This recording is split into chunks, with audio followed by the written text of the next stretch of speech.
keep a sharp mind as you age, or just a healthy brain for that matter? We're going to be talking about that topic now, and we welcome to the show Jim Shulman, who's the Executive Director over at the Tennessee Commission on Aging and Disability. It's always so nice to see you. Thank you. Hope Thank you for having me. Well. Been doing well. You know, I know September's an important month because it's obviously the Healthy Aging Month. Talk a little bit about what the Commission does in terms of trying to reach out to folks and educate them. And part of the responsibility of the Commission is to reach out and talk to folks who are getting older and try to figure out better ways to communicate and educate people about healthy aging. Sure. You know, what do you need to do? You know, everybody wants to get older and live a much healthier lifestyle and live to be, you know, to a ripe old age. Yes. So the question is, how do you do that? How do you, what kind of information can we convey to people so that they understand what they should be doing? Absolutely. And that's what the Commission does. And you know, it is our responsibility. It's also our responsibility for family members and loved ones as we see them age to kind of help them navigate life and make good choices when they're older. Sure. What are some of the lifestyle choices, Jim, you would tell folks as they age to kind of to go about the way of life they should lead? Well, you know, healthy aging doesn't begin at 65. I mean, it really begins at 25. That's right. So what do you need to do, you know, to be healthier as you get older? You know, eat well, exercise, don't smoke, exercise your mind, you know, learn new things, stay socially interactive, you know, have friends, go out and do stuff, and go to the doctor. You know, make sure that you're listening, you're trying to stay healthy. I mean, get checkups, do those things that you're supposed to do. Sure. So many people devote their life to a certain career.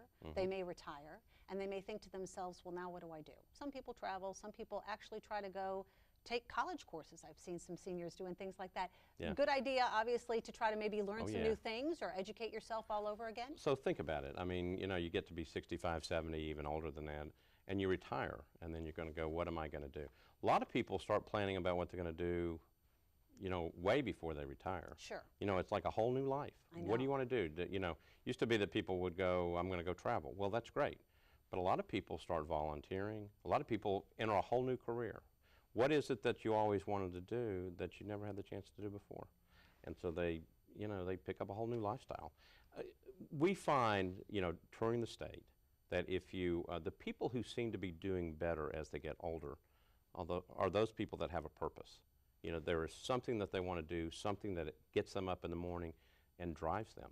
Yes. And it may be driving people, you know, it may be driving older Tennesseans around. That's but right. it's something that gets them up, and they really seem to do much better when they really have a purpose. So would you say it's almost kind of stimulating your mind and making sure that you maintain some sort of passion in life? I mean, we all are going to be passionate about our family, but at the same time, when you let go of that career or that job or that whatever you did every day, you have to kind of almost reinvent yourself, no matter your age. Well, you can call it reinventing, you can do it, whatever you want to do, but I think the idea is really, you know, what is it that's going to keep you moving ahead? Sure. And there are so many opportunities. I mean, it's interesting to go to, you know, what we call senior centers and see people calling other folks that are in their house and can't get out, just to make sure they're okay. It gives everybody a sense of purpose. You know, driving, like I said, driving seniors to the doctor, driving them to a pharmacy, driving them to a grocery store, a whole purpose going on. It's amazing. You know, when you go around and talk to people, and they're doing all kinds of wonderful things. I mean, life doesn't stop at 65 or 70. It just keeps on going. And the idea is, what do you want to do, and go do it. Those things that you mentioned, do those kind of keep us from maybe experiencing things like dementia, or even, you know, certain kind of things that you would contribute to an Alzheimer's disease or dementia? You know, right now there is no way to, there's no known way to prevent. Stave off, to stave it off. But there are some things that you can do that recent studies have shown, and that is you got to stay healthy, okay? Diabetes, health disease, you know, those are risk factors in terms of Alzheimer's. So what do you need to do? You need to stay healthy, eat better, exercise, you know, learn new things. You got to keep going. Absolutely. But stay healthy. I mean, obviously everybody wishes there was an answer to stave off Alzheimer's, stave off dementia. And I know that there are a lot of people working very, very hard to try to figure this thing out. And you're learning new things all the time. I mean, we get new information all the time. But until that day comes, I mean, there's a lot of people who are getting it, and it's very, very scary. And so, you know, the way I look at it is if you can figure out a way to stave it off, if eating better and exercising is one of those things, that, or two of those things that you need to do, then do them. Sure. Yeah, I think it's very important. Let's talk specifically too, Jim, about how much exercise you would tell folks to get, you know, when you're aging, and because you want to be responsible and careful too in how you go about That's exercising, but then also your diet, what it should consist of. People don't want to be eating bland foods. You know, that was one of the biggest criticisms I think a lot of people have, is they have to usher into assisted living.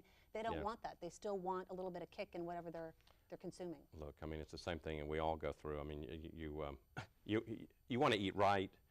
I mean, every so often, maybe it's okay to not have bland food. I mean, you want to eat healthy, and you want to do that. I mean, you want to live a healthy lifestyle, but it doesn't mean that you have to turn everything away. Sure. Does that make sense? Yes, absolutely. Okay. And as far as physical activity, Physical are they going activity out several times a week? Yeah, I think if you exercised, you know, like 30 minutes, 5 days a week, and what you want to do is you want to get your heart rate up a little bit. You want to sweat a little bit. Sure. So it's always probably a good thing to check with your doctor before you do any of this stuff. Absolutely. But assuming that everything's okay, a brisk walk is something that's pretty good. All right. So that's one way to do it. And talking about healthy diet, one little morsel that you could tell folks that's especially important. What should they take away from today? You know, it's okay every so often to you know, expand your diet, but eat healthy. I mean, that's one of the things that you really want to do. All right. Jim Shulman from the Tennessee Commission on Aging and Disability. So nice to see you. Nice to see you. Thanks for visiting with us Thank you. today. Appreciate it.